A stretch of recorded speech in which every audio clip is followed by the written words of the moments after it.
This episode is brought to you by Poppermost Prints. Minimalist design for a minimalist price. You know who I can do without? I can do without the people in the video store. Which ones? All of them. This is Massive Late Fee with Mike and Mark.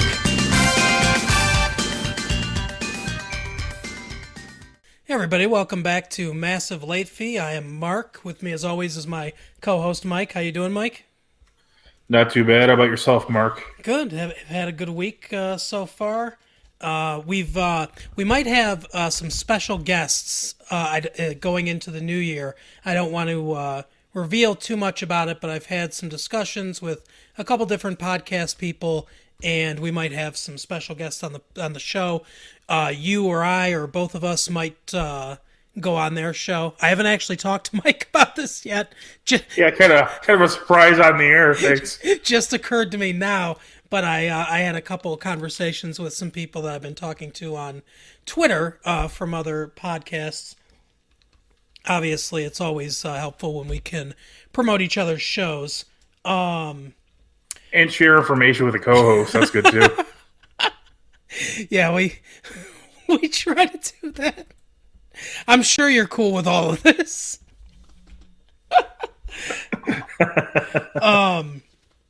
But into the news today. Speaking of things that are not cool, Penny Marshall died today. Sad news there. 75 years old, complications from diabetes. I don't know why Wilford Brimley continues to live with it. And Penny Marshall's got to die, but that's the way it is. Obviously, she's best known as, probably best known as a director, but first came to prominence on Laverne and Shirley with Cindy Williams, and then obviously directed Big, A League of Their Own, Awakenings, Jumping Jack Flash with Whoopi Goldberg. That was her first one, her first movie that she directed. Several other things. Obviously, she will be missed. Do you have any affinity for any of Penny Marshall's films, Mike? I saw Awakenings. It was okay. I do like A League of Their Own. It's a pretty good movie. Whenever it's on, I watch it. There's a lot of great lines and stuff. I like that movie a lot too. It's funny. When that movie came out. I can't believe I'm going to tell this story. So I was probably around 13 years old when when A League of Their Own came out, and back then this was the age of pay-per-view for younger viewers out there that may not be aware of it. Before we had the internet or on demand or anything like that, we used to be able to rent movies for I think it was it's like on demand that you could just rent it though. Yeah, it's really all same thing. Yeah, you had to pay for it, and they had A League of Their Own. Other things that you could rent. You had to pay.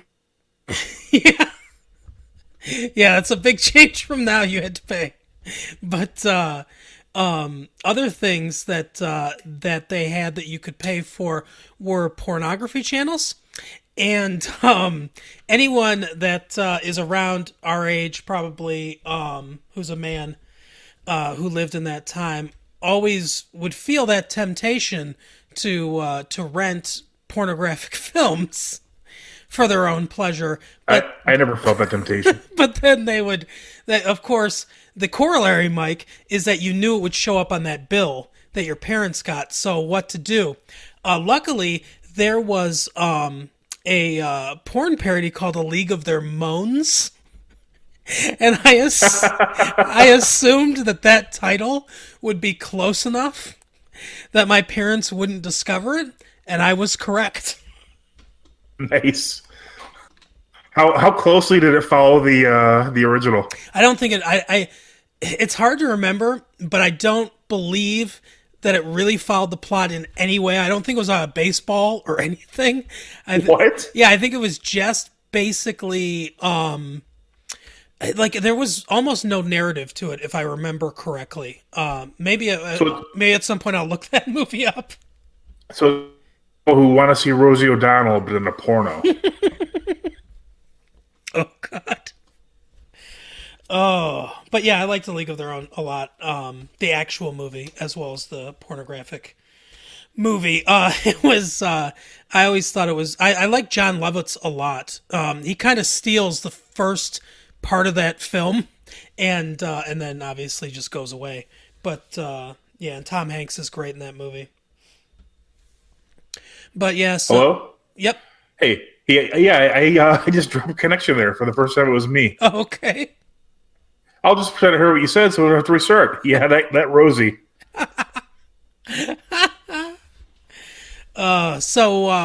Anyway, moving on with Real quick question. yeah, Is Gary Marshall Penny Marshall's older brother, or is it her father? brother.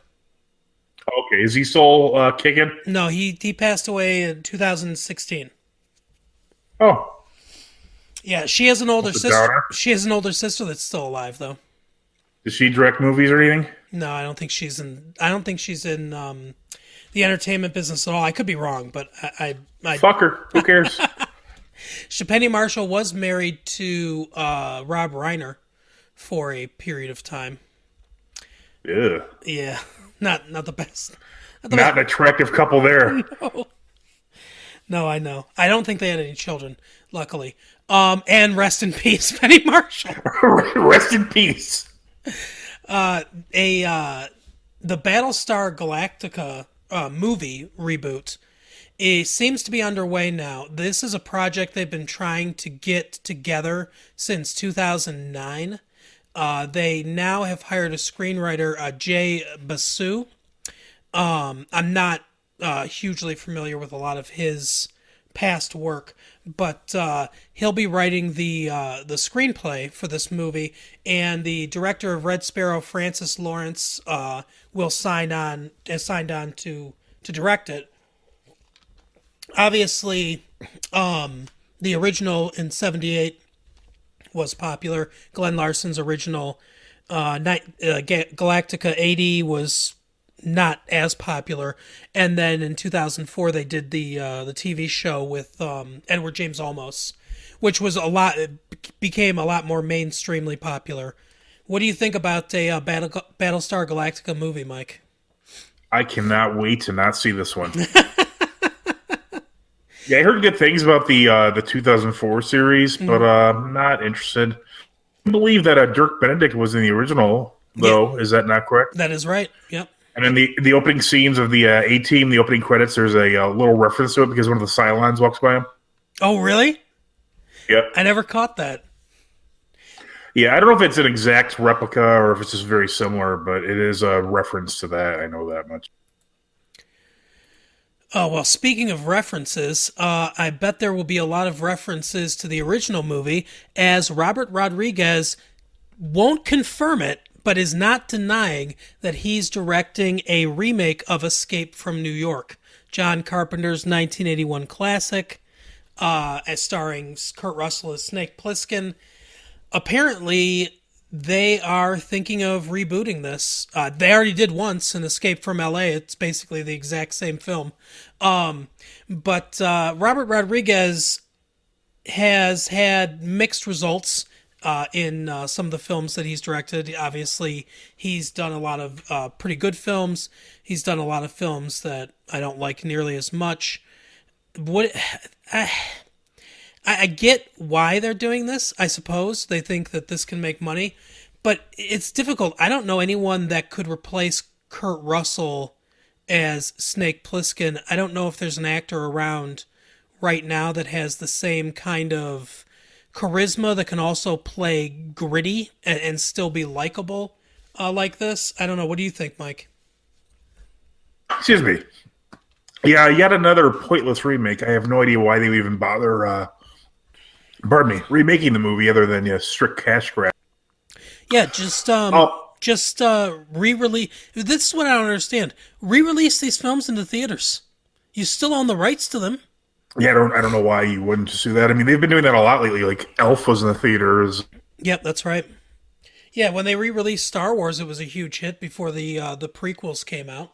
And Escape from New York is the perfect type of movie to re-release in the same kind of fashion. It's one that benefits at least a little bit from being seen on the big screen. I mean, I've seen parts of Escape from New York, and I saw part of Escape from LA, which was really bad. I mean, yeah, there's they've been releasing things a lot lately. Like Schindler's List also came back not too long ago. But I guess there's going to be money in some stretch to remake it. Yeah, I don't know. It's so funny. Like they remade Ben-Hur, and that famously bombed. I think a lot of these are starting to bomb now. So I don't know how much longer this will last. Obviously, Hollywood goes in cycles, and the original, not the original Ben-Hur, but the famous Ben-Hur, the one that won all the Oscars, was also a remake. They've been doing remakes for a while, not to the degree that they're doing now, but I would. Yeah, even the other great John Carpenter movie, The Thing, is technically a remake. Yeah, although it's one of those where to me that's kind of how you do a remake. You take a movie that has somewhat of a decent premise that didn't really do well and no one remembers, and you're like, okay, let's do this actually right. And that's and that's kind of what he did. And to me, those are good remakes. Those are the kind of movies that you should remake if it has a good premise and they just messed it up. But yeah, they'll take Escape from New York is a good movie, and they're just going to remake it for no reason. But speaking of remakes, I'm sorry, real quick. I do like the world building in that. Like it's all like a futuristic, society, and like the whole island of Manhattan is a prison. That's just kind of fun. Yeah. Oh, it's funny. The first time I ever saw that movie, Escape from New York, was in a film class, and it was 2 days after 9/11, and hilarious. And obviously, there's the Twin Towers feature in the movie. I believe he lands or crash lands at the Twin Towers and then makes his way down. And our professor told us that anyone that didn't want to see the movie because of that didn't have to, but he was still going to play it even though the tragedy had happened. So I watched it then. But yeah, the world building's really good in that movie. And one more thing, even though I don't see why you'd have to do a remake. I think it would be a good a choice to play Snake Plissken, Michael B. Jordan. Oh yeah, okay, I can see that for sure. Yeah, he's definitely a good actor, but I mean, he's also charismatic, and like he's since he's in what the hell movie was he just in that came out? Oh, the Black Panther. He was like the bad guy in that, right? Yes. Yeah. So he could be like the bad guy and the good guy at the same time. Which the bit I've seen, Snake is like the classic anti-hero. That's a really good call. I originally, anytime I think of charismatic actors, I think of The Rock. The Rock is supposed to be doing a Big Trouble in Little China reboot. But I rejected that one immediately because he's too big. His size works against him for a role like Snake Plissken because he has to. Snake Plissken wasn't some invincible. Wait, you mean Jack Burton? No. Well, for Jack Burton, I think it worked for Big Trouble in Little China. For the one that he's actually doing, I think Jack Burton, his size is okay for that. And that's like a bit of a goofier role too, so I think that suits him a little better. But for Snake Plissken, if anyone would suggest The Rock for it, I don't think his size would work against it to me because Plissken's got to be kind of vulnerable. You have to be worried about him, and The Rock is so huge. It seems like he's almost invincible. But Michael B. Jordan is a great call. I think he would be a very good Snake Plissken. I think that's probably. I don't think they could do better casting than that. No, Cinecheck. But speaking of reboots and remakes, I assume that Netflix is going to have to delve into a lot of those because, according to the news source that I'm seeing, Netflix wants to release 90 movies a year with budgets of up to $200 million to their streaming service. Original movies? Yes. Well, how many? Do you know how many? I don't mean to put you on the spot. Do you know how many they released this year? No, I can look that up real quick. That they've been releasing a lot, but yeah, they do. I mean, I know they don't really show anyone their internal numbers, but I mean, they're definitely cranking out a lot of material. It's not a lot of it's good too. Yeah, they do. Like Netflix is a little schizophrenic sometimes because I will see a couple, a bunch of movies. I'm like, oh, these are really good, and then there will be something like Bright, which they hyped a lot. That Yeah, I'm like, that looked really bad. I Yeah. mean, the whole idea of that is not appealing to me, but yeah, it didn't look good. it was not good. The elves are the 1%. Do you understand, Mike? I I don't want to know what that percentage means to you. I know you're a big percent guy. I was talking numbers and what actually happened. I mean, can you prove it? But yeah, they that movie was terrible. So they released. I can't find. Let's see. I found something that says the 100 best movies on Netflix. Oh, well, this is from December. That just means that. Yeah, total or whatever. Yeah. Let's see. Yeah, I mean, it'd be hard because if you think, if they're talking, are they talking about 90 movies or 90 original things? Because they put out a lot of comedy specials too, and if that counts as one, they're not as difficult to do as a movie. No, they're talking about 90 original films, which is, Wow. I mean, that's a lot of films for any studio to make, even some of the major studios. And I think the big difference here is they've been buying a lot of scripts, and kind of producing a lot of, even buying finished films from independent creators that are smaller independent movies. And there are some really good ones on there too from smaller independent creators. But a lot of these seem like they really want to get into big blockbustery type movies, the types of movies that you would see in theaters, like Marvel movies or Rampage or like big films like that. And it seems like they want to move into that strata of filmmaking. I don't get it. I don't understand how they make money. I mean, I know it's like, But there's like an Amazon type model where they just hope to expand, so much that they'll just eventually go over the tipping point.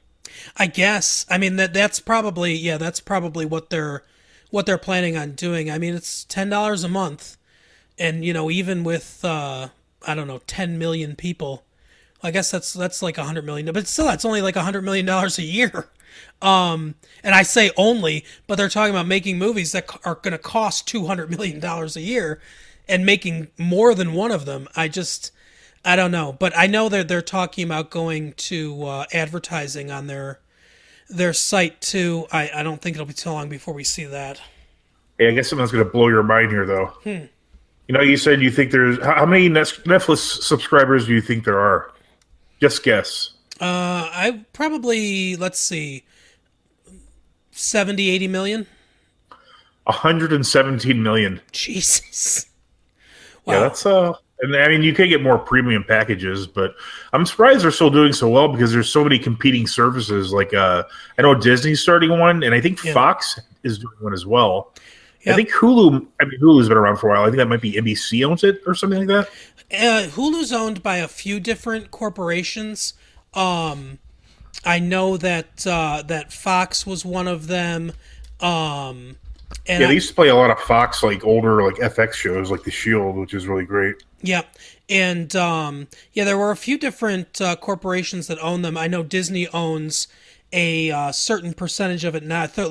Disney will own 30% of it because they got that from Fox, I believe. NBC owns part of it, and the Turner Broadcasting System owns part of it as well. But I think people look at Hulu more for television, I would say, and movie-wise, especially original movies. I think they look more to Amazon and Netflix. I think Amazon's probably going to be their biggest competition, and possibly the Disney one as well. Yeah, Disney for sure too. Yeah, Disney Plus, which I think was going to come out late next year. That's going to be a big player because obviously they're going to have the Disney owns like 60% of all of entertainment, so they're going to have a lot of movies at their disposal and TV shows and things like that. Yeah, when he was a child, Kurt Russell tried to stop it, but it just didn't work. That's right. That's right. The for people that don't remember, that was Disney's last act in life was to write Kurt Russell's name down. Maybe Kurt Russell is the Hollywood hangman. I don't think Disney was hanged. No, I know, but maybe he just got a taste for killing after that, and then started hanging everyone that he thought was a threat to him in the business. So what if Kurt Russell's a Hollywood hangman? Is that what you're saying? Yeah, this is a legend, by the way. Oh. But if either of us hang ourselves, maybe look up Mr. Kurt Russell's address. That's right. He's a frequent listener of the show. I hope you're laughing right now, Mr. Russell. But someone that will be laughing. Oh, what a segue! I'm so proud of. Oh, no. I'm so proud of myself. Someone who will be laughing is the Joker, because Joaquin Phoenix Joker movie has officially wrapped. This is the one directed by Todd Phillips, the director of Road Trip and the Hangover movies, as well as some other darker. G.G. Allen and the Murder Junkies. That's right. That's the one I was thinking of. And produced by Martin Scorsese. Joaquin Phoenix will play the Joker. It's supposed to be more of a gritty, like 80s style crime movie that is going to have the feel of one of Martin Scorsese's early 80s films like Taxi Driver, something like that. That's with a guy who thinks he's a clown. Yep. That's the thing, you know. I don't know exactly what this movie is going to be. It's so weird. But it's one of the many Joker projects that are coming up that are not connected to any other. I don't know. There's like 5 Joker movies that are. I don't want to see one Joker movie. I don't want to see a movie, even if the greatest Joker in the world, Mark Hamill, is in it. I don't want to see any Joker movie. You know, it's supposed to be an origin story, I guess. And, you know, one of the things that people like about the Joker is that his origin is ambiguous. And every time you hear a Joker origin story, like Under the Red Hood or something like that, it's one of those things where it's like, well, it might have happened this way, but it might be completely. He might have been a mob guy named named Napier that killed his mob boss and became the mob guy. But I mean, it's no A League of Her Moans. Greatest porno ever, probably. I don't remember. I'm sure I thought so when I was 13. This links in too with sex and pornography. Remember last time we were talking? I can't remember if it was on the podcast or if it was on the audio commentary we did. I think it was on the podcast where I told you about that instructional videotape that Jason and Justine Bateman made called How Can I Tell If I'm Really in Love? The one with Ted Danson. Yeah. I watched it on YouTube and it's, oh my God, it's so weird. It's almost meta. You have to watch it at some point. Basically, it stars this guy named Saul Gordon, who was a professor and a psychologist who thought that kids shouldn't have sex, basically. That people weren't mature enough emotionally or mentally to handle intercourse until they were 18 years or older. And it was meant as basically an abstinence thing to go to high schools, and I guess Justine Bateman was a fan of his or whatever, and she had a hand in producing it, and she got her brother to do it. There's a rumor that Ted Danson did it because he had a ton of unpaid parking tickets for some reason, and doing this counted as a community service. So that's funny because that's what you said. You thought Justine and Jason Bateman were in it for, right? But apparently, she truly believed in this. It was one of those rare things where it was abstinence in a non-religious connotation at all, more of a psychological reason for it. And he was worried about the rash of teen pregnancies that occurred in the 80s, but which I'm sure statistically don't bear out at all, right? But it's so weird. They go to this high school. They call it University High School. I don't think it actually exists. But they get There's a high school by me called College High School or something like that. Collegiate High School. oh weird.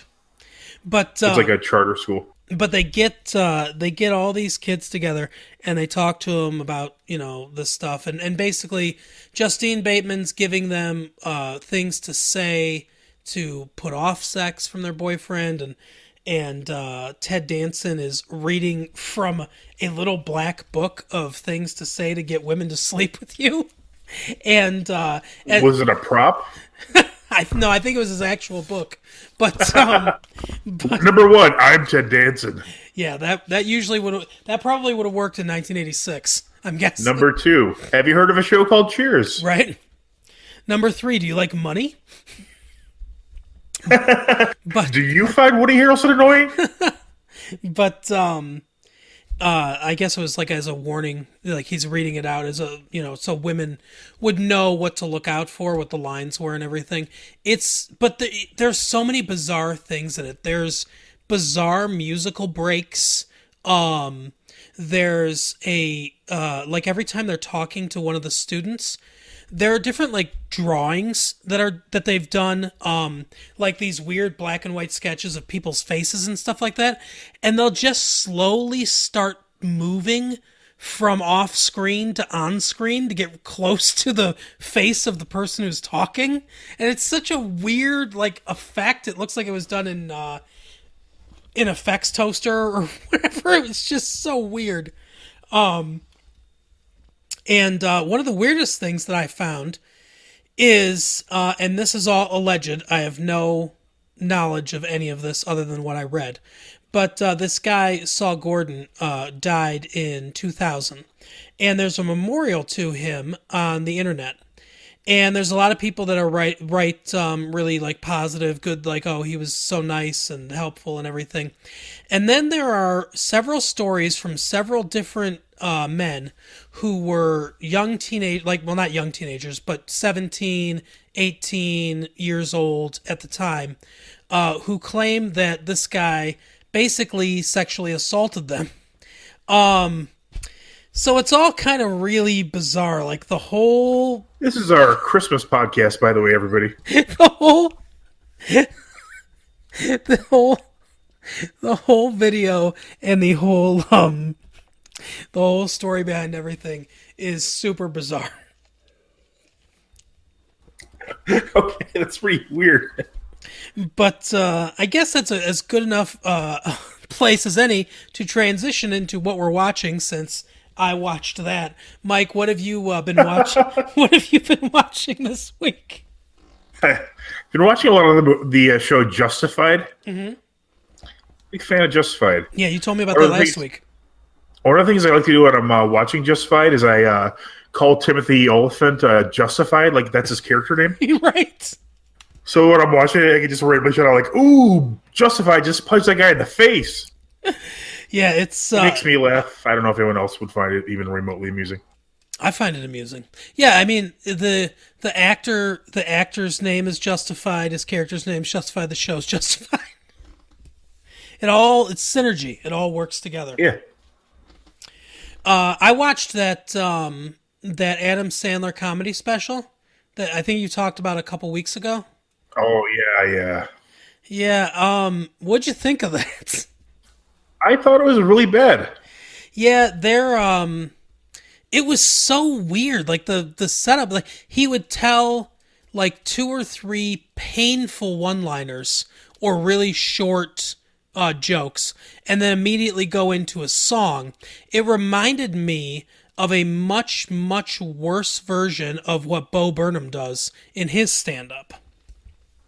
Yeah, I don't know. I've never seen Bo Burnham stand up. I've only seen him on The Green Room. If you've ever watched that show, Yes, I watch those on YouTube sometimes. With and there's like Paul Provenza. Is that who hosts it? Yeah, Paul Provenza. That's right. And Gary Shandling and Judd Apatow and Ray Romano are on there with him. I think. Yep. In that episode. Yep. Yeah, I've seen clips of it. It's pretty funny, but I'm just not a I've never gone out of my way to listen to or watch Bo Burnham. My favorite joke on that one, I think, comes from Bo Burnham, where he's talking about Paul Provenza says, he's talking about Bo Burnham, how young he is, but how kind of talented he is and everything.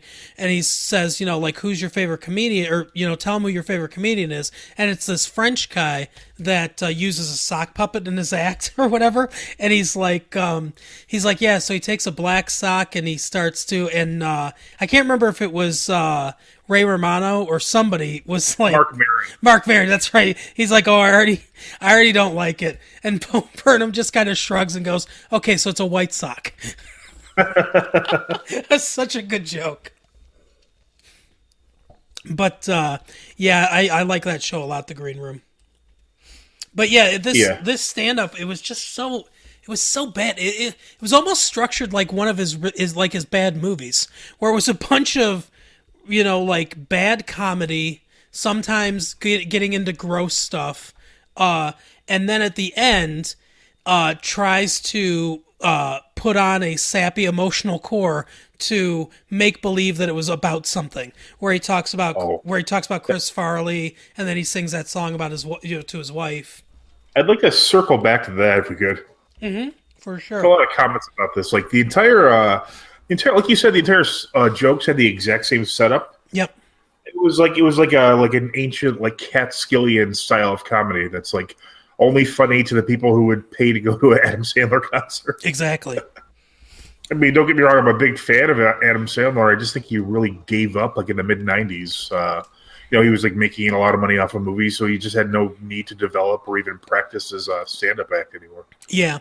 Or even, the writing of a lot of his movies, which are pretty bad. You son of a bitch. But I will say this. He seems like a super nice guy. Tom Wilson, that's his name, the guy that played Biff in Back to the Future. He does this song called the Questions Song, and he talks about how all these people ask him questions about Back to the Future and stuff like that. And it's a pretty funny song that he sings about all these different questions. And I think I know where you're gonna go with this. and they always say at the end of each one of the songs, one of the questions is, who's the nicest celebrity you know? And he always says Adam Sandler. And then the thing that's funny to me is who's the meanest, or who's the worst or whatever, and he says Gary Busey every single time. So apparently apparently Gary Busey's an asshole. I don't know. Maybe it's not his fault, because I couldn't see that. That motorcycle accident really messed up his brain. Yeah, when did that happen? Do you know? I think it was the late 70s or early 80s, I believe. Oh, that's funny, because the first movie I've ever seen him in was Under Siege. Oh, yeah. Yeah, he's nutty in that. I just assumed that's how he was. I didn't know he was different at some point until very recently, a few years ago, I found out that he wasn't an accident. Oh, yeah. Let's see. 88. That's when it happened. Oh, that was right before Point Break then. I think Point Break's 89. Yeah. Oh, that's weird. I wonder if that was filmed before or after, or in the middle of. Right? Yeah. Wouldn't that be crazy? Two completely different performances in one movie. Because he was a really good act. He was very good in the Buddy Holly story. He was a really good actor. And then he just Wouldn't that be insane though if they just kept that footage? The very first part of the movie, he's doing a great job. Then there's a lot of scenes without Gary Busey, right? And then hey, look who's back, Gary Busey. You're not supposed to be yelling there, Mr. Busey. Oh God. But yeah, so Adam Sandler seems like a super nice guy to me, and that's all well and good. So I guess if someone's gonna have success with terrible movies, it should at least be a nice guy. Yeah, I mean, I wonder if he's just nice so people can't talk about how terrible his movies are either, though. I don't know. If someone flew you out on exotic vacations and bought you exotic sports cars and stuff, would you say in public, this guy's a terrible comedian? No, of course not. No, I get why. I get why his friends defend him for sure. Um, Yeah, because they want to make free, easy money. yeah, yeah, it's an easy paycheck, and I mean, I'm not opposed to actors getting paid, at all. But No, not at all. Especially like since the majority of them like never make any money ever from acting. yeah, yeah, exactly. And anytime he puts Norm in a movie, I like that Norm's getting another check. I know. Oh yeah, yeah. I know he's just gonna blow it on poker or some kind of Or Russian baseball game. literature. Yeah, but at least he's getting the checks. Yeah, every time you see a Deuce Bigelow 2 or Deuce Bigelow 1 on, Norm's getting a little kickback, so that's good. That's right. But yeah, I'm all about financially supporting Norm Macdonald as much as I can. Yeah, but I mean, in this movie, Adam Sandler, as you mentioned, does a lot of music. But I mean, ever since I first heard his, albums, he's the original person that I know of to be successful at doing that, to play music and mix it into stand up at the same time. Mm-hmm. Yeah. I mean, I assume he did that before he was on, SNL in the first place, because when he was on there, he did quite a bit of that, and then a lot of terrible acts followed after that. Yeah. Jimmy Fallon. Yep. Yeah, absolutely. And a lot of the stuff that he wrote, especially early on, was good. He's written some good songs. Yeah, and even on that, they were at least interesting songs, which is pretty difficult to do. Mm-hmm. I mean, just a lot of the way he would mix structure a lot and like mix like genre, even like there's like futuristic techno, and then there's like like a very stripped down acoustic guitar. He's really mixing it up, so it's interesting. That's more interesting than the comedic elements to me. Yeah, because I agree. they were very bad. Yeah, most of it was not funny. And then like I said, he came. You get to the end of the show, and he does the big musical tribute to Chris Farley. You said you had some things you wanted to say about that. Yeah, that was awful. First of all, the lyrics were really bad. Yep. It was like, "Oh, my boy!" Like you called him your boy in 1992. That's the words you're using. Right. And then the worst part of all, and this is just ridiculous, there's like a 2-minute guitar solo in the middle of that song. Yeah. This one's all about you, Chris. Watch me play a solo. Yeah, very Eddie Van Halen there. But No, not quite as good. guitar solo in every single song he's ever played. But yeah, Some songs are guitar solos that have non-guitar solo breaks. right. But yeah, the song wasn't good, which sucks. Obviously the the images behind him, you see those, and those kind of tug on your heartstrings a little bit, because it's just seeing Chris Farley again. But yeah, it was just it was, and it's like it felt so like cheap and manipulative to me. And I know they were friends. I know they really Yeah. I know they really were friends, and I'm sure that he genuinely misses him, but and maybe it was because it wasn't a very good song, it just felt really cheap and manipulative to me.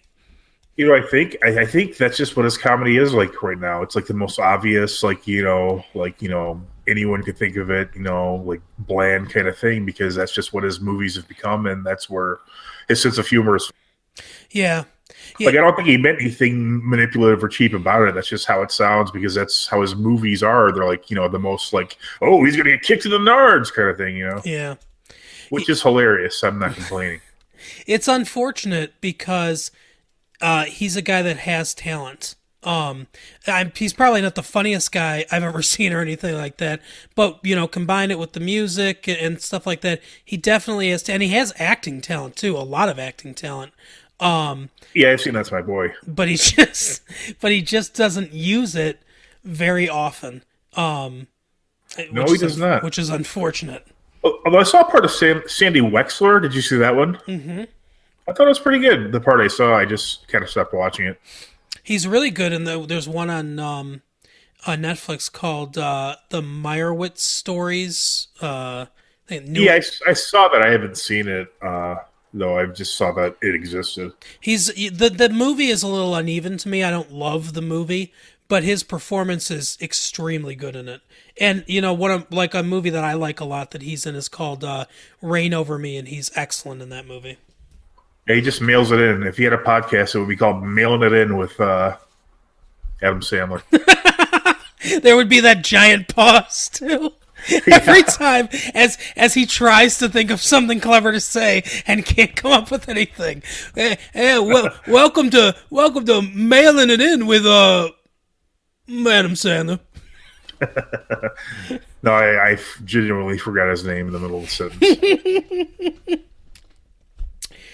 Yeah, I thought that was just like really just like kind of like unnecessary. I mean, I don't know if he put that in there. I don't know why. It's like finally 25 years later after my friend dies, I can speak of it. Yeah. In song form.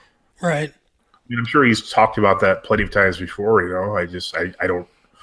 I mean, it took what was mediocre and made it just like unwatchable, really. Yeah, I agree.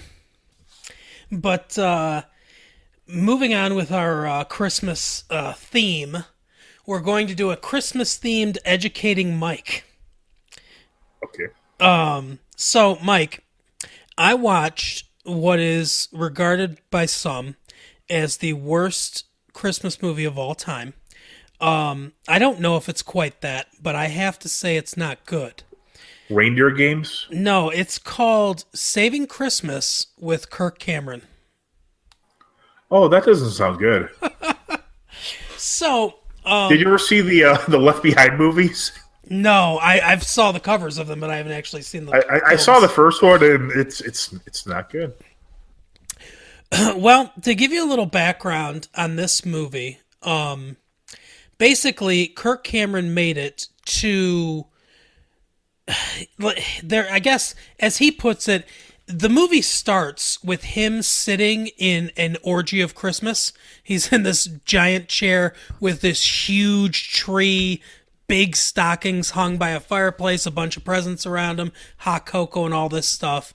And he's speaking directly to the camera in kind of vague terms, because he won't just come out and say Christians and non-Christians or whatever.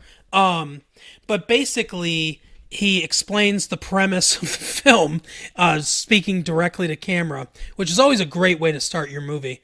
I think that's how League of Her Moans starts. So what's going to happen is there's going to be some chicks here with the big bazoombas.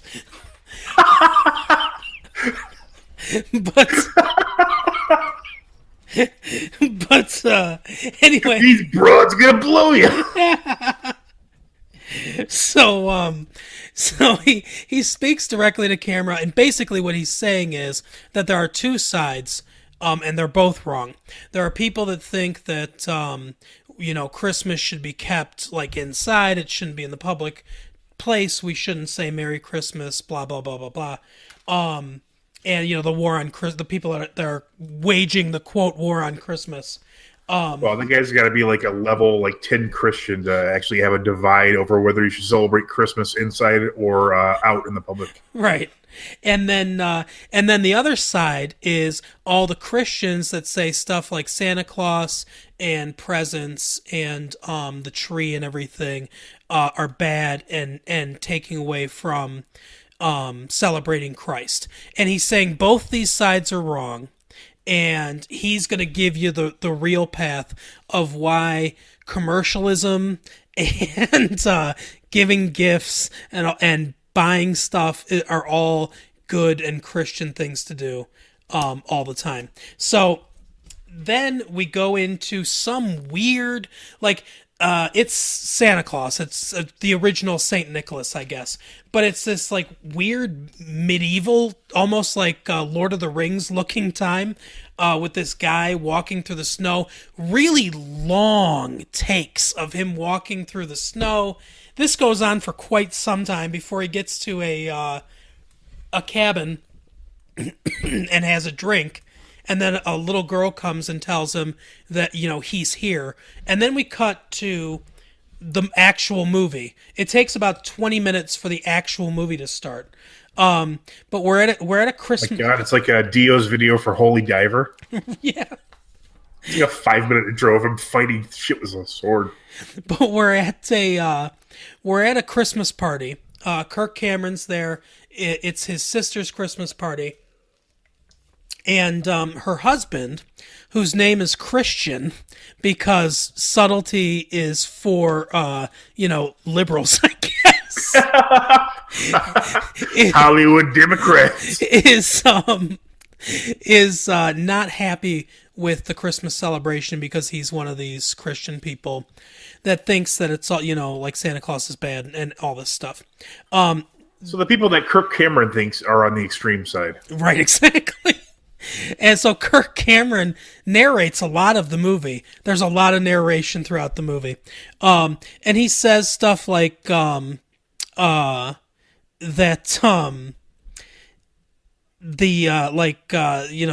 Christian's not enjoying the Christmas party. He kind of threatens the guys. He threatens to beat the guy up, basically, which seems like a very Christian thing to do.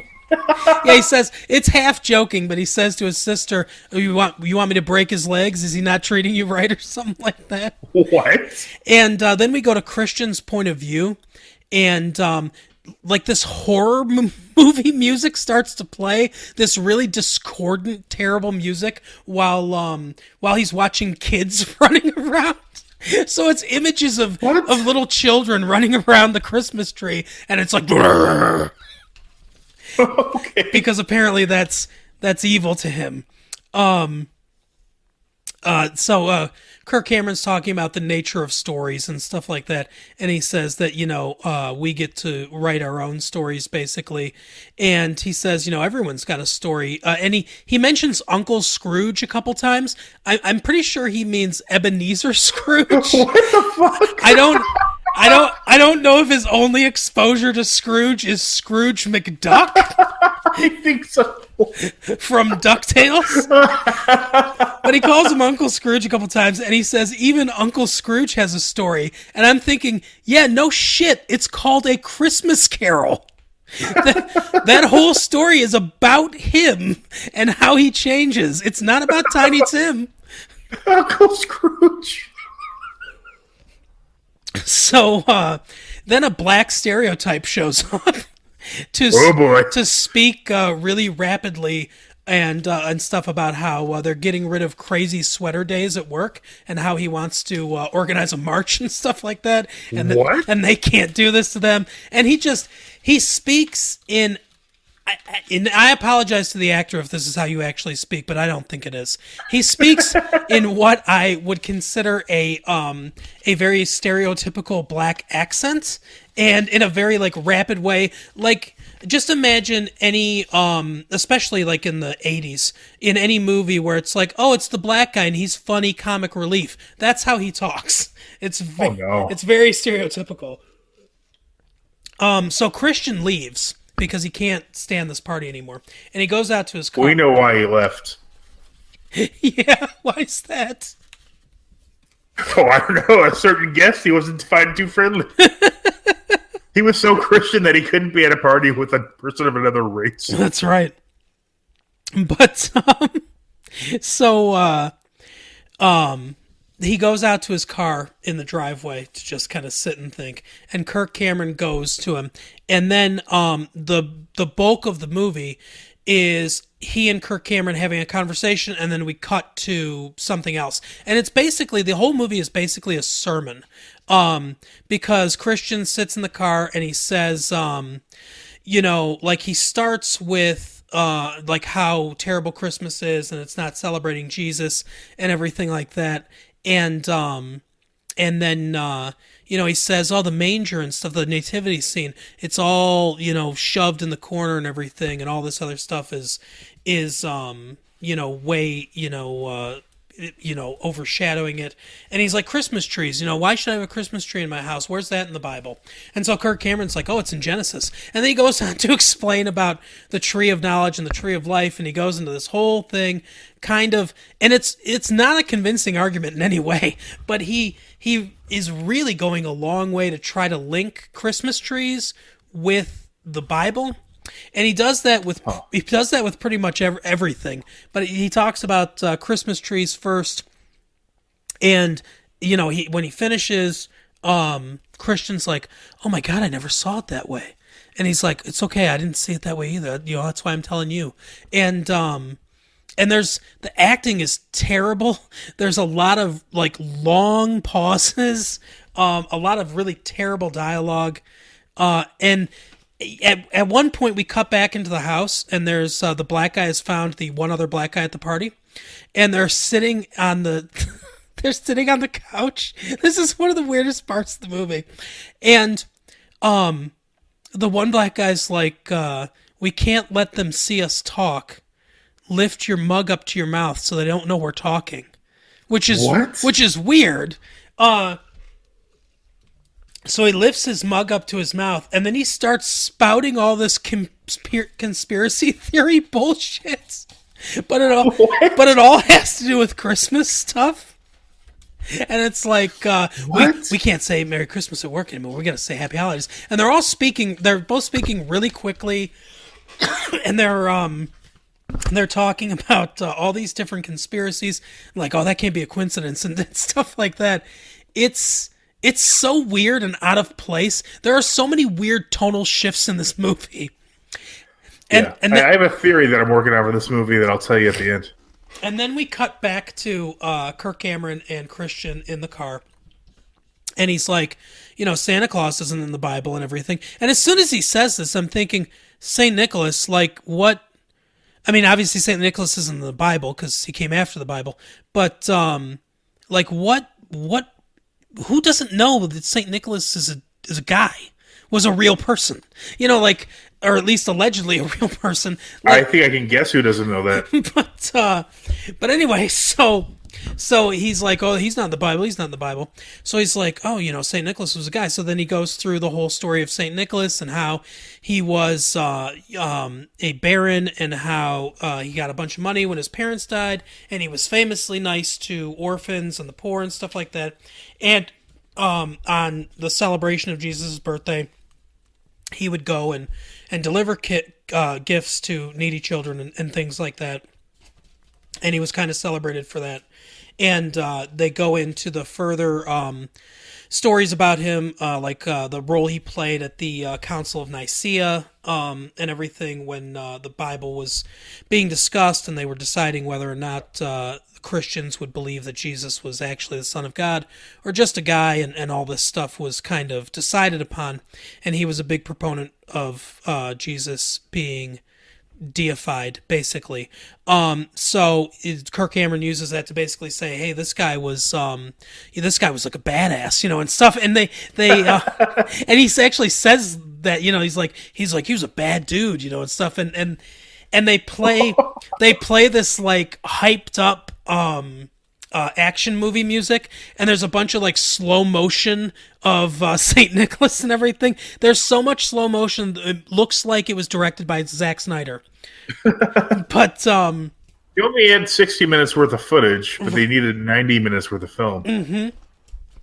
But he basically talks about how he argued against this one bishop who didn't want Jesus to be deified, and that he rapped him on the cheek or something like that. So then after that, he's like, oh my God, like I didn't understand any of this before. So he finally gets that all the stuff is that we use to celebrate Christmas really is Christian. So he bursts back into the house and slides across the floor. For some reason, he like runs in, dives, and slides across the floor right in front of the Christmas tree.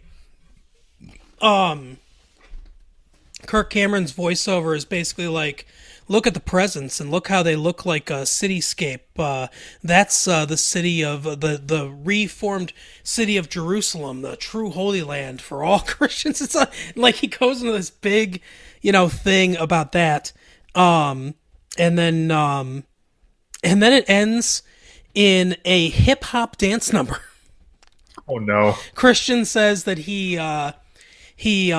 choreographed a hip hop dance to show how much he loves Christmas now, and they all dance this choreographed hip hop song that the token black guy is playing on his laptop computer, and it's to a hip hop remix of "Angels We Have Heard on High," and that is the end of Saving Christmas with Kirk Cameron. Wow. Wow. Oh, what is your theory on this movie? Okay, Kirk Cameron was at church one day, and the preacher gave a sermon on like the origins of Christmas and how it goes with the Bible. So Kirk Cameron then wrote a play based on the sermon, which he showed the preacher. The preacher's like, "Oh, that's real good, Kirk." But he's kind of this rich guy, so they put on like a play. That was this movie, and then he liked the play so much, he's like, fuck it, I could finance a movie. Come on, guys. Yeah, that makes sense to me. It almost I almost wonder if Kirk Cameron was feeling guilty of how extravagantly he was celebrating Christmas and how many presents his kids got and stuff like that, and he was like, I'm gonna justify this to the world. His sister's Candace Cameron, right? Yeah. Is she all super religious like he is too? Yes. Huh. She's not in it though. I don't know. I'm pretty sure that the person that's playing his sister in the movie is not his actual sister. Yeah, I don't know. That's an odd tale, Kirk Cameron. Yeah, it's a really, really bad movie. Like I said, I don't know if it's the worst movie I've that ever Left seen. Behind wasn't very good. Oh God! But I'll tell you something that is good, Mike, and that is our sponsor this week. There we go. We are sponsored by Poppermost Prints this week. As I like to say, Poppermost Prints are minimalist artistic prints at a minimalist price. I know you've been perusing this, so have I. It looks like their prints are $12, which is that's for the basic size, but you could get really big ones, but obviously you have to pay more. Right. And they've got, especially for Christmas, and these make a great Christmas gift. They've got a bunch of different Christmas selections. They've got a few different Christmas story ones with the rabbit costume and Ralphie's glasses. They've got It's a Wonderful Life, Christmas Vacation. They've got a few different ones of that. Miracle on 34th Street, Elf. And for the non-Christmas season, they also have just great. The one I like a lot is my wife loves the Pulp Fiction one, but I like the Ferris Bueller's Day Off one a lot. Yeah, I thought you'd like that one. Yeah.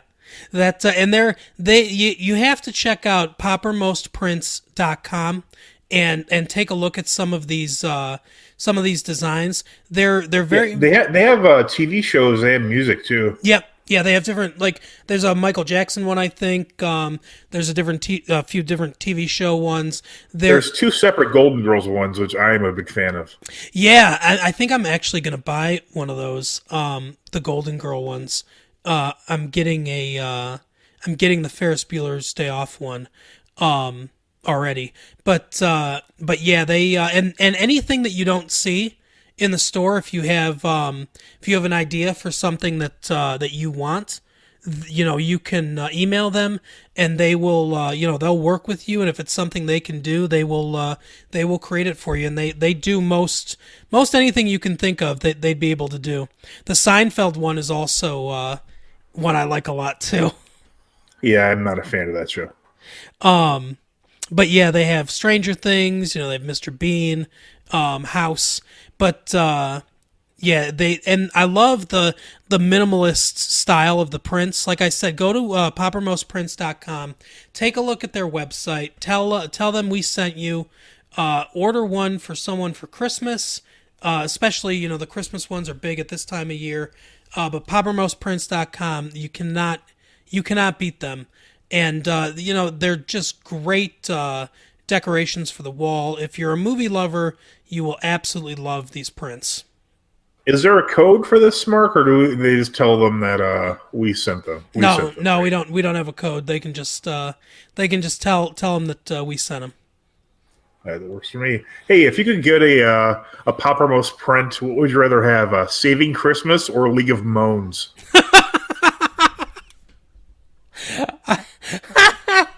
Oh, that's a hard call because Is it, Mark? I would love to see what they would do with a League of Their Moans.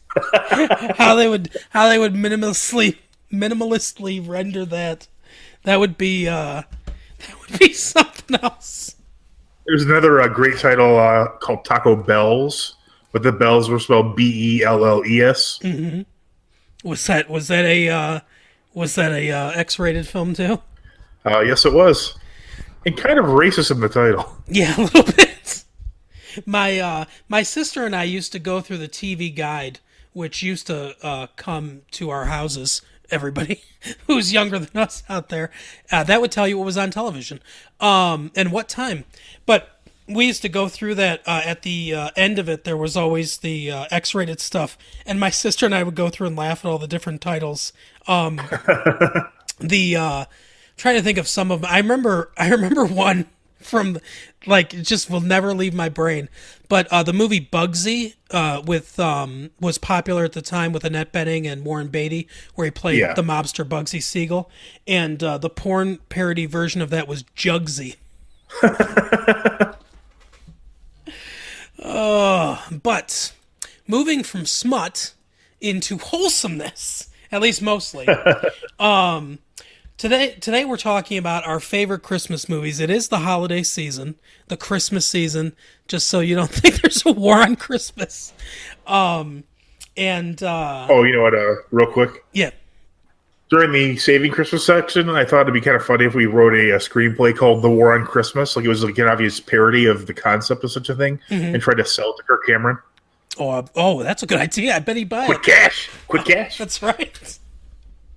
But so we're going to be talking about our favorite Christmas movies. Next week, just for a little cleanup for everybody, so everyone knows, next week we will not be live, but because our show is going to come out 2 days after Christmas, the 27th next week, but we will have a clip show, a best of end of the year thing for everybody, so you can enjoy that at your leisure. And then the next week we will be back with more regularly scheduled programming. I'll kind of start out by saying this, Mike. I took a poll on Twitter for favorite Christmas movie, and I left it up to you can make 4 choices, so I put 3 movies up there, and then let people write in below if they had another choice that they wanted to vote in. And the winner of the poll for favorite Christmas movie was National Lampoon's Christmas Vacation. Oh, that's a good one.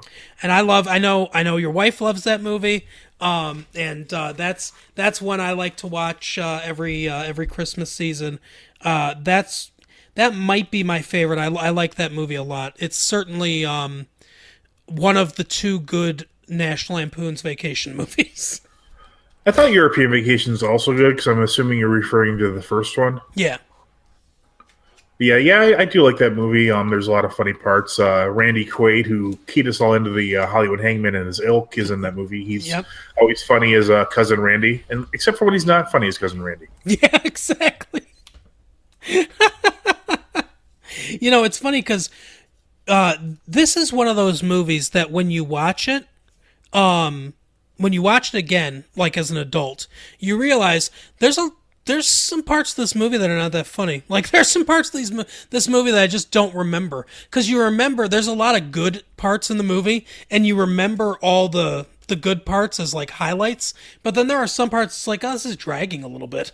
And it's like, oh, yeah, my brain just forgot about these parts because it liked the other parts so much. Yeah. What were the other ones on the poll? I think Die Hard was one, was it not? Yeah, it was Christmas Vacation, National Lampoon's Christmas Vacation, Die Hard, It's a Wonderful Life, and Other. And we got some of the I've never even seen Other. No, I've actually never seen It's a Wonderful Life, just parts of it. I like that movie a lot, actually. I don't know that that's 100% a Christmas movie either, though, because that's another one of those movies that if you take Christmas out of that, it's still pretty much the same movie. The guy at the bank steals the money. He doesn't have it. He feels depressed. He wants to kill himself. He says, things would have been better off without me. The angel comes and shows him how the world would be without him, and then he goes back. It takes place over Christmas, but it doesn't necessarily have to be a Christmas movie. But I like that movie a lot. Like I said, I've never seen it, but is this a ripoff of A Christmas Carol? With Uncle Scrooge? It's I don't think so. It's similarly themed, but I wouldn't say it's exactly a ripoff. It's not like Three Angels or anything like that. No, it's one angel named Clarence takes him through. Basically, he wants to kill himself. He jumps into this river, and he gets saved by this angel. Pulls him out of the river, or otherwise he would have drowned. The angel says, I've got to turn your life around. That's my mission, so that I can finally get my wings. And he doesn't believe him and everything. And he says, before you jumped, you said you wish you had never been born, or the world would have been better off if you hadn't been born. So I'm going to show you that. So he takes him around, and it doesn't go to the past, present, or future or anything. It takes place all in the present. But it shows him how things have changed and how the world is worse because he wasn't there, and then eventually at the end of the movie, spoilers for a 60-year-old film, he says, I want to live again and everything, and the angel gets his wings, and all the people that he helped in the town throughout the years end up giving him the money that this banker stole from him, so that he doesn't end up going to jail. But so it's there are similar themes, but it's definitely different. But that's one that I like a lot. Die Hard got a lot of votes too. Some of the interesting ones that we had that people voted on, like Scrooged. That's a movie I like a lot. I'm not a big fan. There are a lot of people that don't like this movie, and I get it. This is one of those, I think, kind of classic 80s Bill Murray movies. I think Bobcat Goldthwait's pretty good in it too, actually. But this is one that's, and this is one of those ones that it might be nostalgia glasses, because I saw this movie when I was young, so I don't know if I can accurately assess its goodness or badness, but I have a soft spot in my heart for this movie, and I have seen it somewhat recently. I'm not a big fan of Bill Murray in general. Really? People always think that's a weird thing, but I can't think of a movie that I feel is improved by him being in it instead of any random person. What about Ghostbusters?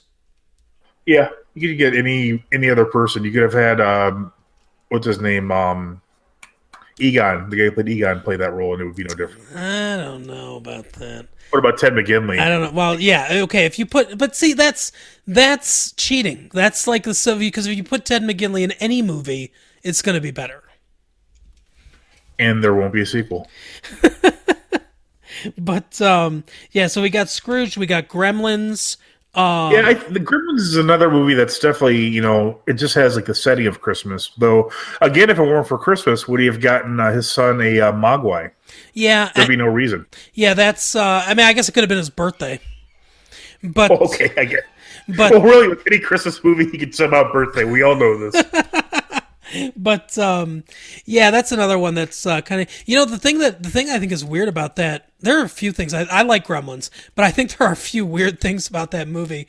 First of all, there's snow all over the ground. Now, if they can't get wet, how they climb through the snow for 90% of the film, the Gremlins. I don't understand why they're not multiplying. One, two. There's a part in the movie where Phoebe Cates talks about how her dad and how he died on Christmas and everything, how he went down the chimney and broke his neck. First of all, your dad was an idiot because he dressed up as Santa and tried to come down the chimney. I don't know why no one was there watching. It's not like they gathered around to watch him do this. So, so, It's gonna surprise them. so like that's dumb. Famously you don't see Santa Claus. Um, and plus it's a grown man trying to climb down a fucking chimney. How would you fit? But she tells this story while they're desperately on the run from these monsters. Zach Galligan's character is searching the entire time for like some kind of weapon, a phone, some kind of light that he can use or something like that to hurt these creatures. While she's talking, he cannot seem less interested in this conversation that she's pouring her heart out to him. And then she kind of just ends. She kind of just ends it, and it never comes back up again. He never says anything like, "Well, that's okay. I'm gonna like I'll take care of you," or kind of thing, or anything like that. Then they go to a theater where all the gremlins are watching Snow White, which I didn't realize was some kind of big Christmas movie. I'd never heard that before, but Yeah. I guess. So they're all watching Snow White for some reason. And he goes, "Do you know where the boiler room is?" And she's like, "Oh yeah, it's right here." And she lifts up this trap door in the floor and shows him where the boiler room is. Now, she worked at the bar and the bank in this in this film.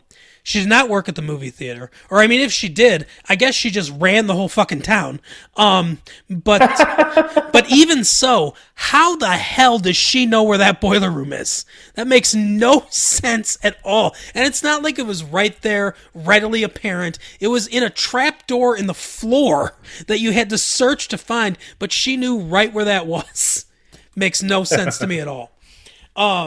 But it's still a good movie. Oh, and the biggest thing about that movie, the biggest problem I have with Gremlins, the old man that finds it, the dad, Mr. Peltzer, in addition to everyone else in the movie, sees this creature that no one has ever seen before, or like they've never seen before. There is no record of it existing anywhere or anything like that, and it sings in like a human voice. And instead of being like, "Oh my God, what the hell is that?" He's just like, "Oh yeah, I've been looking for that thing." No, you haven't. You've been looking for an animal species that you've never heard of existing to give to your son for Christmas. That's why you went to Chinatown. Makes no sense. And like Zach Galligan. We know I went to Chinatown. Zach Galligan shows it to Corey Feldman, who could not care less that he's got this thing. And it's like, that's not how anyone would react. He'd be like, "Oh yeah, here's my new pet I got for Christmas. His name is Gizmo." And it's like, "Oh, don't name it. Kill it. What the fuck is it?" It's clearly something that we've never seen existing before, but everyone just accepts it. It makes no sense. No, it doesn't. Oh, but it's still a good movie somehow. Probably because Joe Dante directed it, and I love Joe Dante. But yeah, so I guess that covers a few of them. We did a commentary for Die Hard. You can go to bandcamp.com. I think it's massivelatefee.bandcamp.com or bandcamp.com/massivelatefee, whatever. But I'll link it below. But you can go there and listen to that. We had a lot to say about Die Hard. But that's another one that's probably not a Christmas movie, because if you take the Christmas element out of the movie, it's the exact same movie.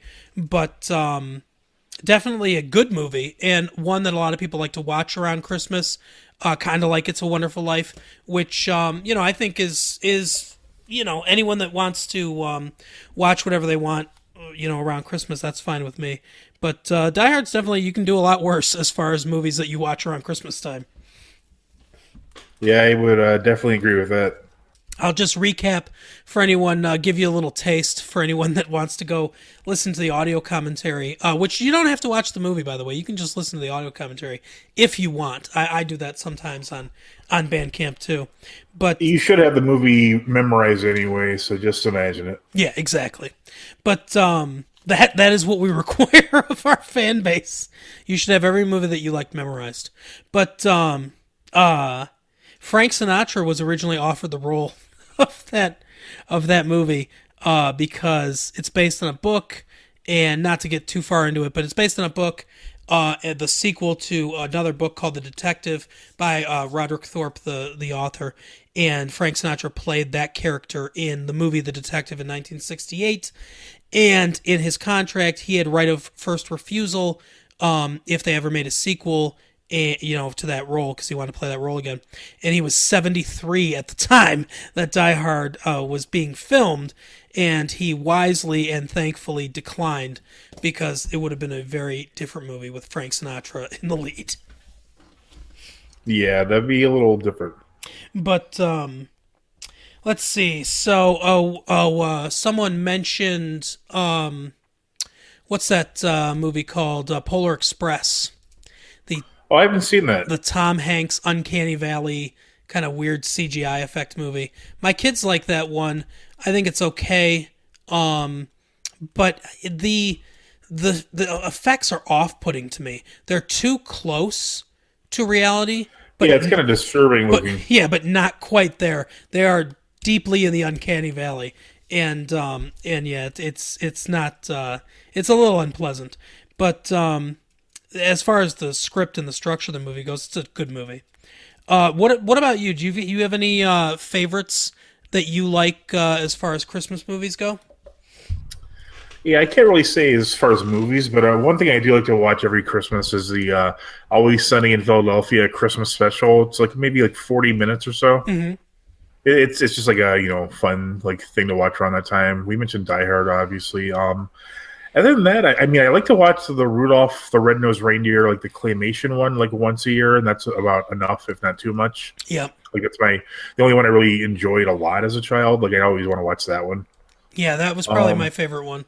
The weirdest one too. Yeah. My youngest is starting to get into the Frosty cartoon, but I had never really watched Frosty before. Frosty is just terrible. Yeah, and that's another one that it's kind of dark. Yeah, for sure. But it's just not good. I don't care for it. Yeah, like and they stole that hat.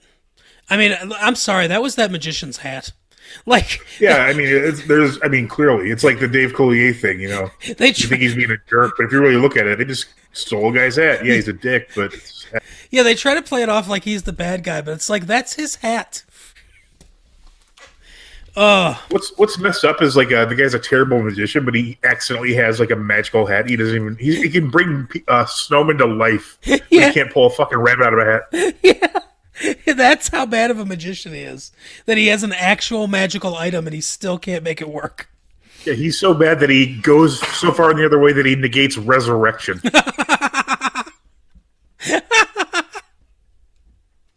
Oh my god. I guess I would be remiss not to mention A Christmas Story, the one famously played on TBS on a loop for 24 hours, Christmas Eve into Christmas Day. That was one of those ones that my family watched a lot when I was a kid. I liked that movie a lot when I was a kid, but my dad destroyed all love I could have of that movie because he just made us watch it so many times. And it's like, when a song is popular and it happens to be a song that you like too, like maybe you got the album, like a few weeks before, they started getting radio play or whatever. And, it's a song that you really like that happens to get a lot of radio play, and they just play it over and over and over again. And finally you're just like, I'm done. I'm so done with this song. That's how I feel about A Christmas Story. Yeah, I can see that. I've never seen it like start to finish the whole way through. I don't think it's very amazing. Like I don't understand like a big thrill over it. But yeah, it's not something I go out of my way to watch. You know, it's funny too. They made a sequel to that movie, A Christmas Story 2, with Daniel Stern playing the old man, the dad character, and some asshole playing Ralphie Okay. as a teenager. He's 16 at this point, and he wants a car for Christmas. And it plays a lot more like a kind of coming of age story. I mean, I guess the first one is also somewhat of a coming of age story, but it's more like a teen kind of like classic, like almost it should take place in summer, like coming of age story. Gotcha. And Does it take place during Christmas? Oh, you said car for Christmas, so yeah. yeah, and it's really bad. It's a really terrible film. And it was released straight to DVD. Even the great Daniel Stern couldn't save it. But another That's one, going a little far. another one that's only 86 minutes long. But yeah, he wants a car and everything, and I mean I can't even really remember the rest of basically, it's kind of a rehash of everything that happens in A Christmas Story.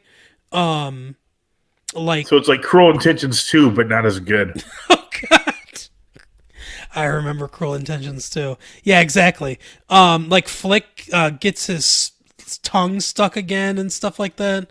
I think he gets it stuck in a pneumatic tube or something like that. I don't know. What? Yeah, it's not even really worth mentioning, but yeah, I don't know exactly why A Christmas Story became a cult classic like it did. You know, it has elements, but there are a lot of movies that have similar elements that it has to it, and for some reason, it struck a chord with people. I'm not exactly sure why. It's not really anything that we can relate to that much because I think the story takes place in like 1937 or something. Yeah, like I don't know. that. It seems like it's in a long. I don't know. Maybe is it in the 30s? I guess because it's the guy who wrote it's like childhood. Yeah, I believe it takes place shortly, like before the outbreak of World War II. Yeah, Or I mean, there's cars everywhere, but I don't know. yeah, but yeah, they have no TV, just radio. Yeah, no. Well, there's no one knows or cares. But yeah, any other Christmas movies that you want to mention? No, I mean, like I'm not a huge Christmas fan either. So What's your favorite Christmas movie? Do you think? Gun to your head, you have to pick one. I mean, I would just say Die Hard, but obviously there's debate as to whether or not that is a Christmas movie. I can accept Die Hard though. And that would be it. I mean, that's one I watch. I mean, it's the best of all the Christmas movies, though I haven't seen Save Christmas yet. Yeah, Saving Christmas. that's right. Kirk Cameron's Saving So I can't- Christmas. I can't roll them all out, but yeah, I like that one the most. How about you? Would it be? I'm sorry. Go ahead. No, go ahead. What I want to know what your guess is. No, I was wondering if it was A Wonderful Life. No, I would say probably Christmas Vacation. Because and that's one of those ones where I don't watch it enough to get sick of it. I just kind of like every once in a while. I don't watch it every Christmas, but maybe like every other Christmas, and usually not any other time besides that. I like It's a Wonderful Life a lot, but I don't love it. I like Jimmy Stewart a lot. Yeah, I remember we always played flag or touch football in front of Jimmy Stewart.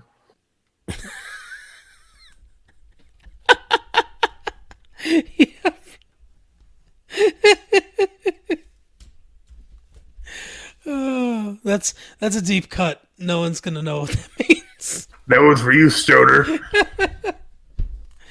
I talked to him just the other day, actually, on Facebook Messenger. I wonder if he listened. Yeah, I wonder if he listens to the show. I told him about it. Well, so that one's for him. But yeah. So the other one, I guess, the other one that's big around this time of year is Home Alone. Oh yeah, that's another good point. I do like Home Alone. Yeah, the Home Alone is one of those ones where I like the original movie. I don't like the sequels really. But In spite of the great Daniel Stern being in both. yeah, exactly.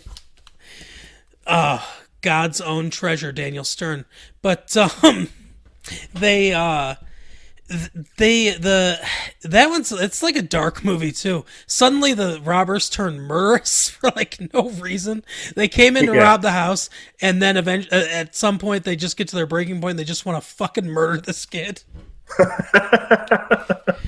But yeah, I like that. I like that movie a lot too, and that's one I saw in the theater. I was probably, I guess, 10 or 11 when that came out. But I'm yeah, not sure. Maybe it was 92. I think it was 90. I think. You could be right. I don't know. But yeah, that's another good one. And that's one of the ones they play a lot on TV. Home Alone would be up there for me as well. Yeah, 1990. Another John Hughes movie. Where the parents are able to afford a giant house and Yep. vacation to Paris for 12. Yeah, what does that guy do for a living? Well, he's in Chicago, so he's clearly in the mafia somehow. Oh, but that's going to do it for us tonight. I want to wish everybody out there a Merry Christmas, Happy Holidays. I wished you guys a Happy Hanukkah a couple weeks ago, I think now. Whatever Hanukkah was. Happy Diwali? Is that? yeah, I think so. And there's one more. Kwanzaa. Kwanzaa. Yeah, Happy Kwanzaa. See, I don't know that Kwanzaa lines up with Christmas every time. I don't know. I don't know what they do. It's a movable feast, I guess. I don't know. Yeah, maybe it does. I don't know. But yeah, we're not experts on religion, or believe whatever you want to believe. We don't care. But Merry Christmas, everybody. Have a good holiday. We will see you after the New Year, so have a good New Year. As always, if you want to contact the show, massivelatefee@gmail.com, or you can use the hashtag massivelatefee on Twitter. We are at massivelatefee on Twitter, massivelatefee on Facebook. Our Patreon. Our Patreon is patreon.massivelatefee.com. And I'll link everything below for everyone that wants to check us out. If you want to support the show, go to our Patreon. You can contribute as little as $1, whatever you won't miss. But it really helps us out, and we definitely appreciate it. Thank you again to Jason for the theme song. Thank you to our sponsor, Poppermost Prints. Go to I'll link Poppermost Prints below as well, but go to poppermostprints.com. That's POPPERMOST prints.com, and check out their minimalist designs. They are great. So big thank you to our sponsor for the week, and I think that's about it. Do you have anything else, Mike? No, just Merry Christmas, Happy Holidays, all that good stuff. All right, have a great Christmas. We will see you in a couple weeks. Bye. Later.